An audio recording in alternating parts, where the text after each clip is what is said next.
चलो बच्चों एक क्वेश्चन सॉल्व करते हैं. State giving reasons whether the following are partnership as per the provisions under the Indian Partnership Act 1932.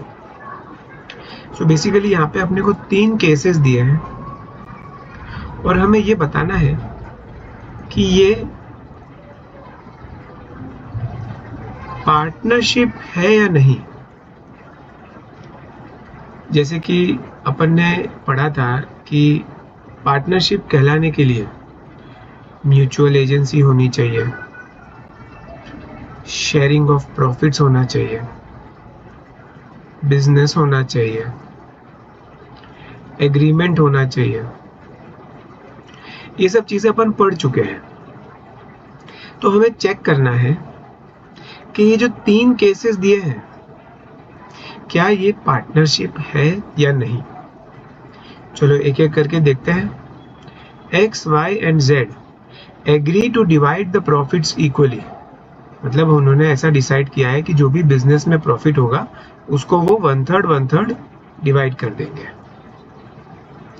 But the loss if any is to be borne by X alone. यानी कि अगर loss हुआ ये profit के लिए 1/3 है, पर अगर लॉस हुआ तो वो ओनली एक्स को 100% बेयर करना पड़ेगा. Is this a case of partnership? तो हमने देखा था कि जो पार्टनरशिप के एसेंशियल एलिमेंट्स थे, पार्टनरशिप के जो एसेंशियल एलिमेंट्स थे उनमें शेयरिंग ऑफ प्रॉफिट्स लिखा था. शेयरिंग ऑफ लॉस की बात कहीं नहीं कही गई थी. इसका मतलब ये चलेगा अगर प्रॉफिट्स को शेयर कर रहे हैं पर लॉस को शेयर नहीं किया जा रहा, किसी एक पार्टनर पे पूरा का पूरा लॉस बेयर करने की रिस्पॉन्सिबिलिटी डाल दी जा रही है, तो उसमें कुछ गलत नहीं है. इंडियन पार्टनरशिप एक्ट के तहत ये एक वैलिड पार्टनरशिप है. तो अपना आंसर होगा यस. दूसरा case, x a publisher agrees to publish a book at his own expense written by Y. मतलब Y एक ऑथर है और उसने एक बुक लिखी है और उस बुक को पब्लिश करने का काम, उस बुक को प्रिंट करने का काम, उस बुक को डिस्ट्रीब्यूट करने का काम एक्स ने ले लिया. एक्स ने कहा कि तुमने जो ये बुक लिखी है मैं उसको प्रिंट करूंगा, पब्लिश करूंगा और डिस्ट्रीब्यूट करूंगा, और जो प्रॉफिट होगा वो हाफ हाफ वो दोनों आपस में बांट लेंगे. चलिए ठीक है, आगे बढ़ते हैं. Does this create a relationship of partnership between X and Y? क्या ये एक्स और वाई के बीच में एक पार्टनरशिप हो गई क्या? तो यहां पे हमें एक चीज देखनी पड़ेगी कि क्या ऐसा है कि एक्स और वाई एक दूसरे के एक्शंस से बाइंडिंग है. बाइंडिंग बाय एक्शंस, इसका मतलब क्या होता है? इसको टेक्निकल टर्म्स में क्या बोलते हैं? Mutual agency.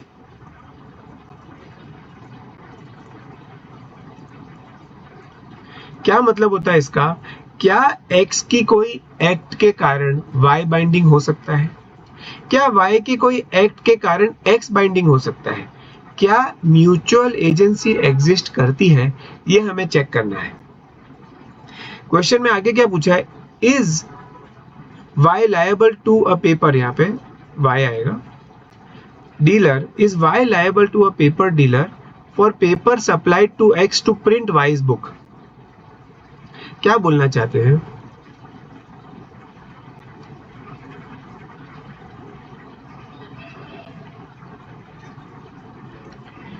एक पेपर डीलर था, पेपर सप्लायर था, बुक छापने के लिए पेपर चाहिए होता है. उसने पेपर सप्लाई किया एक्स को. एक्स कौन था? पब्लिशर. अब एक्स उसका पेमेंट नहीं कर रहा. एक्स बोल रहा है कि मैं पेमेंट नहीं करूंगा. तो क्या ये पेपर सप्लायर वाई के पास जा सकता है? तो वाई बोलेगा मैं किस बात का पेमेंट करूं. वाई ये कहेगा कि ये पेपर आपने एक्स को दिया था, आप एक्स से जाके पैसा लो.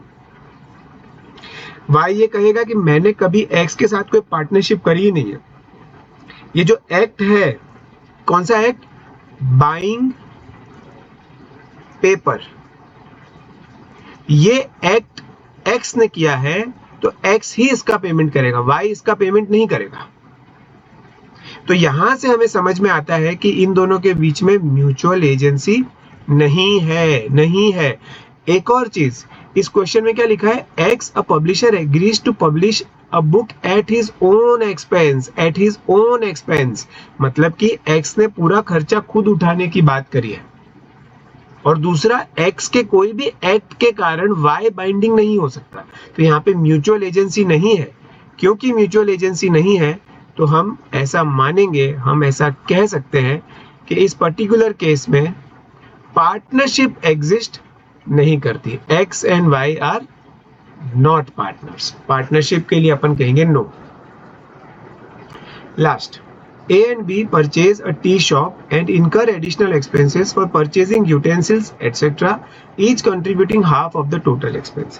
ठीक है, A और B ने मिलकर एक दुकान खरीदी, वो टी शॉप थी।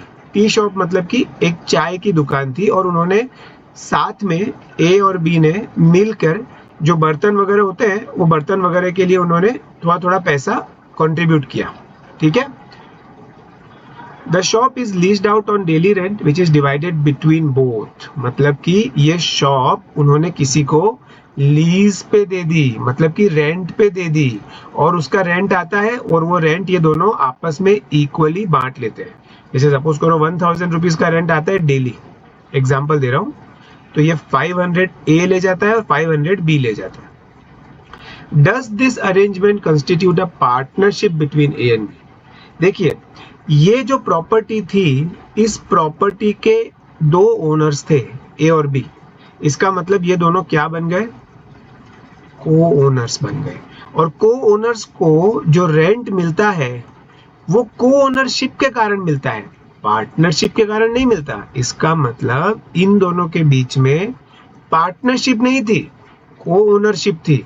यानी कि अगर को ओनरशिप के कारण कोई रेंट आता है तो उसे हम को ओनरशिप का नाम देंगे, ना कि पार्टनरशिप का। ठीक है, यहां पर अपन जब पार्टनरशिप का क्वेश्चन आएगा तो हम ये जवाब देंगे कि ए और बी के बीच में पार्टनरशिप नहीं है।